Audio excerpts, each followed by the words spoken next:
Allez-y, Adèle, racontez-nous. Eh ben, je suis... Vous avez 22 ans.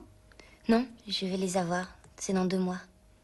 Et vous avez arrêté vos études très tôt pour entrer dans la vie active. C'est bien ça, Adèle? Oui, c'était pas tellement pour entrer dans la vie active, c'est parce qu'à l'époque, j'avais rencontré quelqu'un. C'est pour être avec lui que j'ai arrêté mes... Fait que je suis partie de chez moi. Je préférais vivre avec un garçon qu'avec mes parents, alors dès que ça s'est présenté, j'ai sauté dessus. Enfin, sur l'occasion. C'était un besoin de liberté. De liberté, je sais pas. C'était surtout pour coucher avec lui, vous voyez, parce que... Quand j'étais plus jeune, je me disais que... La vie, ça devait commencer le jour où on fait l'amour et qu'avant ça, on n'est rien. Alors, le premier qui a eu envie de le faire, je suis partie avec lui pour qu'on soit que tous les deux et pour que ma vie commence. Mais le problème, c'est que ça n'a pas très bien commencé. Mais vous ne vous entendiez pas avec ce garçon? Pourquoi est-ce que ça n'a pas bien commencé? Parce que c'est toujours comme ça avec moi. Ça commence mal et ça finit encore plus mal. Je tombe jamais sur le bon numéro. Vous savez les papiers collants qu'attirent les mouches en spirale? Mais c'est moi craché. Les histoires moches, il n'y en a pas une qui me passe à côté. Faut croire qu'il y a des gens comme ça qui font aspirateur pour soulager un peu les autres. Je tombe jamais sur le bon numéro. Tout ce que j'essaye, ça rate. Tout ce que je touche, ça se transforme en vacherie. Comment vous expliquez ça, Adèle?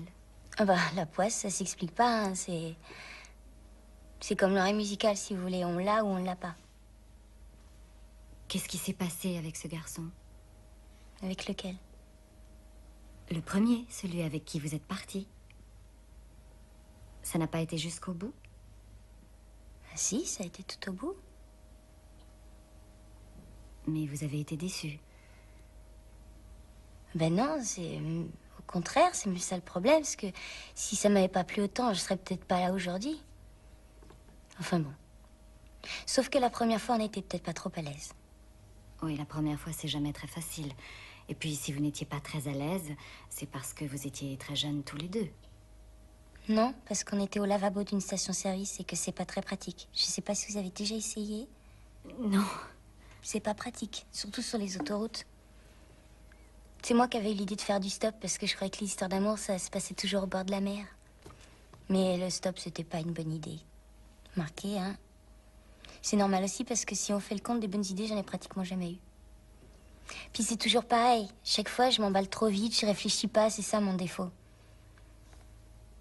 Heureusement que quelqu'un m'a ramassé, sinon je crois que j'aurais été capable de me jeter sous un camion ou sous autre chose. Qui vous a ramassé? Je peux pas vous dire son nom parce que c'était un homme marié, un psychologue. D'ailleurs, il a tout de suite senti que j'avais un coup de cafard carabiné. Il s'est mis en quatre pour me remonter le moral. Il s'est même tellement mis en quatre, j'ai même cru que j'étais tombée à moitié enceinte. Mais coup de bol, c'était juste l'appendicite. Enfin, coup de bol, façon de parler, parce que avec l'anesthésie, ça peut pas dire que j'ai eu énormément de bol. Vous avez eu des problèmes avec l'anesthésiste? Non, elle était gentille. Puis il avait l'air d'être tellement amoureux que je l'aurais suivi à l'autre bout du monde. Mais en fait, on n'a pas été plus loin que Limoges. C'est marrant, hein? Comme les gens peuvent avoir l'air raides amoureux en l'étant pas du tout. C'est un truc qui doit être facile à imiter.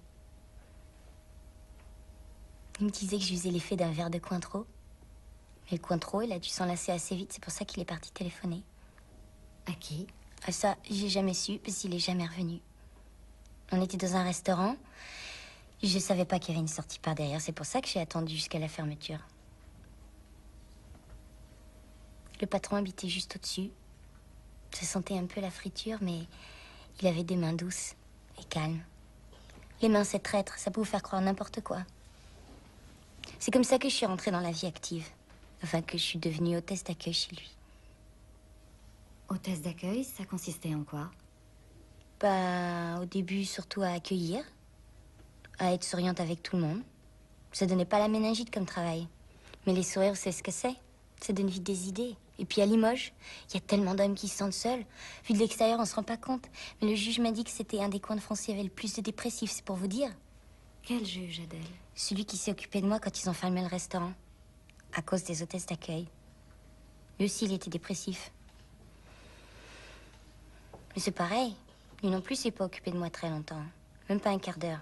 Dans une chambre d'hôtel, sans oreiller, sans télé, sans rideau. Remarquez, il avait pas mauvais fond. Quand il a vu que j'avais les yeux rouges de larmes, il m'a offert son mouchoir. Puis il est parti.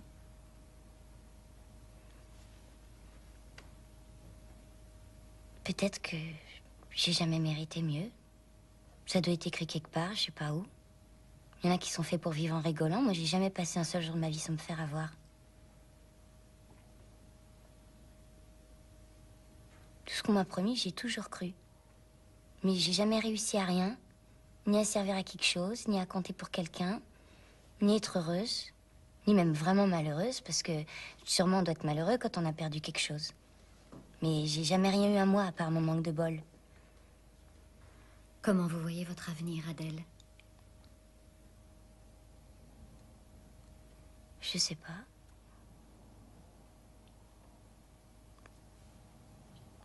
Quand j'étais petite, j'avais qu'une seule idée, c'était de grandir. Je voulais que ça aille plus vite. Mais maintenant, je sais pas à quoi ça a servi, tout ça. Je sais plus. Devenir plus vieille.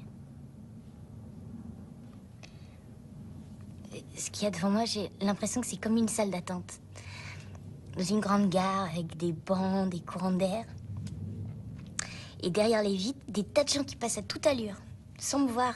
Ils sont pressés, ils prennent des trains ou des taxis. Ils ont quelque part où aller, quelqu'un à retrouver. Et moi, je reste assise là, j'attends. Mais vous attendez quoi, Adèle?